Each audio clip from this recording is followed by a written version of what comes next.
ভয়ঙ্কর এক রাত। তখন গরমকাল চলতেছে। মামাতো ভাই খুলনাতে থাকে। ভাবি প্রায় সময় ফোন করে একেবারে কানটা জ্বালাফালা করে দেয় খুলনাতে আসার জন্য। পড়াশোনা চলাকালীন অনার্স একসাথে আমরা ঢাকা বিশ্ববিদ্যালয় থেকে পাস করি। মামাতো ভাই অন্য ডিপার্টমেন্টে থাকলেও আমার বান্ধবীর সাথে চুটিয়ে প্রেম করেছে 4 বছর পরে, ফলস্বরূপ বিয়ে। এখন চাকরির সুবিধার্থে দুইজন খুলনাতে। অবশ্য আমিও এখন বিয়ে করিনি, তবে খুব শীঘ্রই ফান্দে পড়তে যাচ্ছি। মামাতো ভাই আর বান্ধবী ভাবির প্যানপ্যানানির জন্য অফিস থেকে কিছু দিনের ছুটি নিলাম। ফোন করে ওদের বললাম আমি আগামীকাল খুলনাতে আসছি।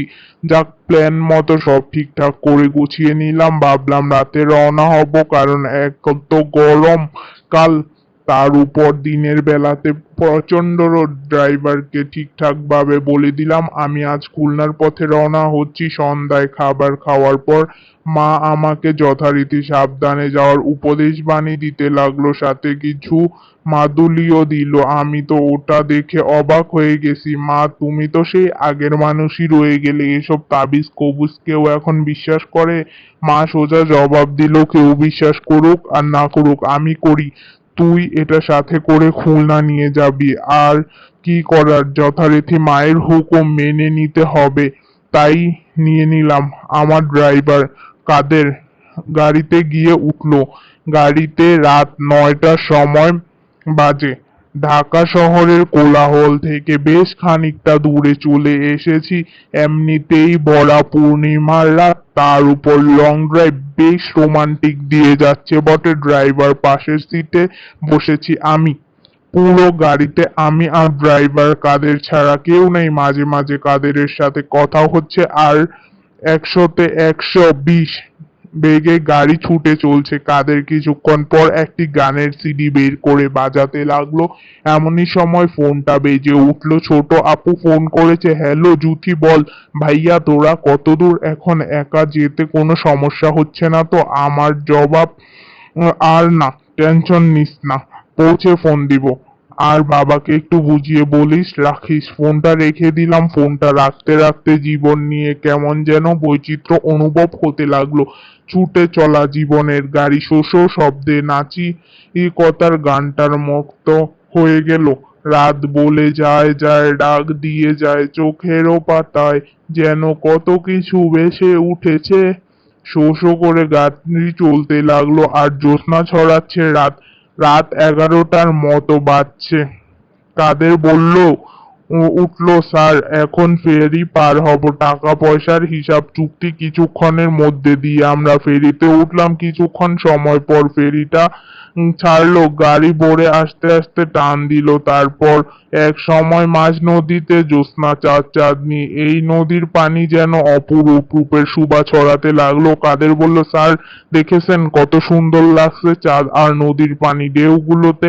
আমার ফেরি পার হয়ে গেছে। আবারও হাই ওয়েট ছুটতে শুরু করেছে আমাদের গাড়ি। কিছু দূর পর একটি দুইটি হেমলেট দেখা যাচ্ছে, আর চোখটা কেমন যেন অবশ অবশ লাগছে। গাড়ির পিছনে হেলান দিয়ে চোখ বুজে কিছু দের যেতেই হঠাৎ করে কাদের গাড়ির ব্রেক করে এমন ভাবে ধরলো যেন পুরো গাড়িটা উল্টে পড়ে যাবার মতো অবস্থা।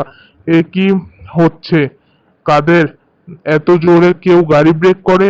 কাদের জবাব দিল, স্যার আমার দোষ না, ওনার জন্যই তো সবকিছু। এবার আমি আস্তে আস্তে গাড়ির সামনের দিকে তাকিয়ে দেখি একটা মেয়ে 20-22 বছরের মতো হবে, একটি কোলে বাচ্চা নিয়ে দাঁড়িয়ে আছে। ঘড়িতে রাত 1টা। মেয়েটি সাদা শাড়ি পরে আছে, তার আঁচলে এক অংশ মাটির সাথে গড়াগড়ি খাচ্ছে। চুলগুলো এলোমেলো আর কান্না ভেজা চোখ। আমি গাড়ির দরজা খুলে নেমে বললাম, কি ব্যাপার, আপনি হঠাৎ করে একটা বাচ্চা কোলে নিয়ে আমার গাড়ির সামনে আসলেন কেন? মেয়েটি কান্না জড়ানো কণ্ঠে বলে উঠলো, স্যার আমাকে বাঁচান, আমার স্বামী নয়তো আমাকে আমার বাচ্চাকে মেরে ফেলবে।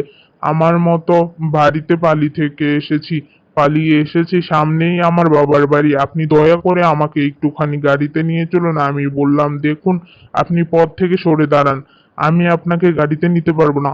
কথা বলার সাথে সাথে মেয়েটা তার এক হাতে বাচ্চাটির বুকে নিয়ে এক পা জড়িয়ে ধরে বলল, কাদের ওপাশ থেকে বলল, স্যার আমাদের গাড়ির পেছনের সিট তো খালিই পড়ে আছে, আমরা না হয় এদের বিপদ থেকে একটু সাহায্য করি, আর সামনেই তো ওর বাবার বাড়ি, আমরা ওখানে ওকে নামিয়ে দিব। কাদেরের কথা শুনে মেয়েটি গাড়িতে উঠতে বললাম। মেয়েটি বাচ্চাটিকে কোলে নিয়ে পেছনের সিটে বসলো। আমাদের গাড়ি কিছুক্ষণ চলতে থাকলো। এর মাঝে একবার পিছনে ফিরে তাকানো হয়নি। হঠাৎ মনে হলো মেয়েটি কিছু দূর পরেই নামতে চেয়েছিল। আমি গাড়ি মিররের দিকে চোখ রেখে দেখার চেষ্টা করলাম মেয়েটির অবস্থা দেখার জন্য, কিন্তু আয়নার ভিতরে কোনো কিছুই দেখা যায় না। আমি একটু ভালোভাবে আয়নায় চোখ রাখলাম, দেখলাম দুটো লাল লাল চোখ দেখা যায়। তারপর আমি মেয়েটার দিকে পিছে ঘুরে তাকালাম, দেখলাম মেয়েটি তার কোলের বাচ্চাটা মাথা নিচের দিকে দিয়ে ধরে আছে। আমি ঘামতে শুরু করেছি। এবার দেখি মেয়েটার বাচ্চাটির দু পা দু হাত দিয়ে টেনে ধরে ছিঁড়তে লাগলো। মেয়েটির লাল চোখ আরো অদ্ভুত চাহনি যে ভয়ঙ্কর বলে বোঝানো যাবে না। কাদের তখন আপন মনে ড্রাইভ করতে যাচ্ছে। ও কি ভয়ঙ্কর! বাচ্চাটি মাথার দিকটা মুখের মাংসগুলো খেতে শুরু করলো। মেয়েটি মুখে রক্ত লালা ঝরছে। আমি আয়নার দিকে কি দেখছি মেয়েটি সেটি খেয়াল করেনি। ভাবতে থাকলাম কাদের যদি এখন এই দৃশ্য দেখে তাহলে একটা অঘটন ঘটে যাবে। আমি কি করে ভাবতে পারছি না। এবার আমি আয়নার দিকে তাকাই, হঠাৎ করেই মেয়েটি আয়নার ভিতর লাল চোখ করে যায়। বিষাক্ত রক্তে লালা ঝরানো চেহারা সেই দিকে তাকায় পুরুষালী কণ্ঠে পেছন থেকে, তাকাবি না। কিছু বলার আগেই দেখি মেয়েটা বাতাসে মিলে গেল। তারপর আর কিছু দেখতে পেলাম না। তখন মনে পড়লো মায়ের তাবিজটার কথা, হয়তো এটার জন্যই আজকে বেঁচে গেছি, না হয় বেঁচে আর বাড়ি ফেরা হতো না। তখন বাড়ি ফেরার পর খুলনাতে যেয়ে দেখি আমার শরীরে প্রচন্ড জ্বর। আমি কি করব ভেবে পাচ্ছি না। তারপর বললাম মামাতো ভাইকে, সে ডাক্তার ডেকে আনলো। তারপর আমার আর কিছু মনে নাই, আমি জ্ঞান হারিয়ে ফেললাম। জ্ঞান হারিয়ে দেখতে পারি আমার সামনে এক হুজুর বসে আছে। তখন শুনতে পেলাম 3 দিন পরে নাকি আমার জ্ঞান ফিরেছে।